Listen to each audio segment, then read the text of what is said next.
حسنات Italy سے پوچھتے ہیں، مولانا صاحب آپ کے خطبات سنتا رہتا ہوں، ان میں سے میں نے سنا ہے کہ ملوکیت بہت بری چیز ہے، لیکن میں نے ایک حدیث میں پڑھا ہے کہ ملوکیت کے ساتھ رحمت کا لفظ بھی اللہ کے رسول نے استعمال کیا ہے، اور وہ سلسلۃ الاحادیث صحیحہ میں علامہ البانی نے بھی بیان کی ہے۔ اسی طرح مستدرک میں عمر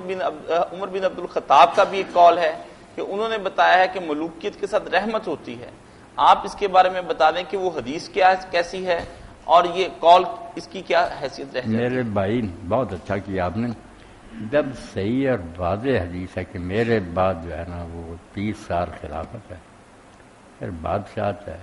بادشاہت کے ساتھ بھی ملک و نظمت بھی کئی روایتوں میں کہ ظالم بادشاہ، وہ اچھی بھی جن میں آتا نا کہ خلافت سے شروع ہوئی، پھر بادشاہت ہوگی اور ملک اور رحمت ہوگا، پھر ملک اور یہ ساری علامہ البانی صاحب کی تحقیق بھی بدلتی ہے جی۔ انہوں نے جو پہلا ہی حصہ نا 5ویں نمبر پر روایت جو ہے اس کے نیچے پھر لکھا کہ جہاں جہاں یہ آتا نا کہ ملک اور رحمت، طبرانی وغیرہ لکھی ہوئی ضعیف ہیں۔ اسی طرح آگے جا کر بھی جہاں بحث کی ہے نا کہ امت پر یہ مدارج آئیں گے، پہلے نبوت اور رحمت ہے، پھر خلافت ہوگی، پھر ملوکیت ہوگی، پھر جبریت ہوگی، پھر خلافت آئے گی۔ اس کے تحت بھی لکھا کہ یہی جو ہے نا صحیح ہے، جس میں ملک اور رحمت آتا ٹھیک نہیں۔ 2 جگہ لکھا انہوں نے سلسلۃ الحدیث کے ضعیف ہے۔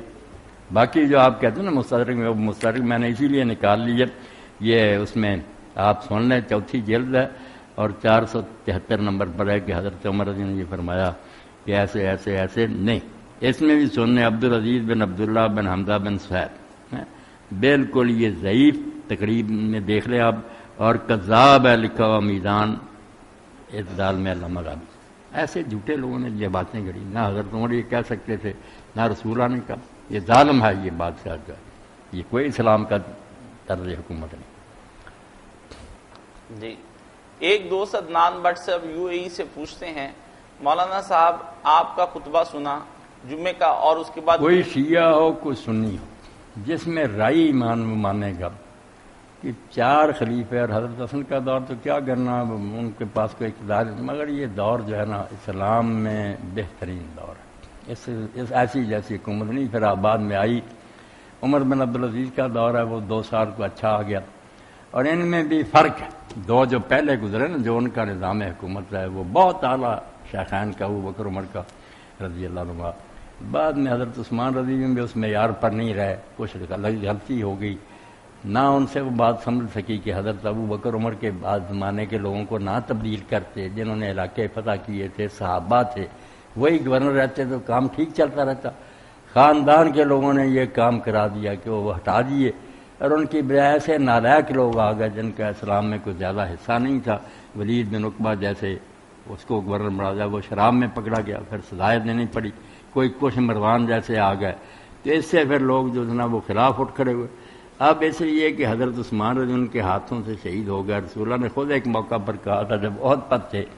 کہ عہد کھڑا ہو جا، زلزلہ آیا نا، آپ نے پاؤں مار کر کہا کہ عہد رک جا، تجھ پر ایک نبی ہے، ایک صدیق ہے، 2 شہید ہیں۔ حضرت ابو بکر تھے، حضرت عمر تھے، حضرت عثمان تھے، 2 شہید کا، ایک صدیق کا۔ اس لیے شہادت تو ٹھیک ہے، کوئی شک نہیں، مظلوم قتل کیے گئے، مگر جو تھا نا معاملہ، اب ٹھیک ہے جب ان لوگوں سے یہ تحریک کے لیے جو اٹھے، قتل ہو گیا، ہنگامہ ہوتا، لوگ قتل کر دے، قاتل کسی کو نہیں پتا چلا کہ کون دیواریں پھاند کے اندر چلے گئے، مگر وہ لوگ انصاف کرنا برے نہیں تھے، سب جھوٹ بولتے ہیں کہ سبائی تھے، یہ تھے،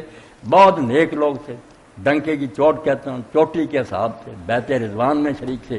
مگر وہ چلا اٹھے کہ کیوں حضرت ابوبکر عمر کے زمانے کا انتظام خراب کیا گیا، بحال کرو۔ کیا مطالبہ تھا؟ کوئی مولوی نہیں دکھا سکتا کہ انہوں نے کیا یہودیوں والی بات کہی، اتنا تو کہتے تھے کہ یہ گورنر نالائق ہٹاؤ، حضرت ابوبکر عمر کے زمانے کے لوگ بحال کرو، کیا اس میں بڑی بات ہے؟ اس لیے ان کو بھی برا نہ کہیں، وہ بڑے بڑے اصحاب تھے، چوٹی کے لوگ تھے، ان میں سے کئی لوگوں نے حضور کے ہاتھ پر بیعت کی تھی۔ تو بات کو صحیح سمجھنا چاہیے، عدل کرنا چاہیے، ظلم نہیں کسی کے ساتھ بھی کرنا چاہیے۔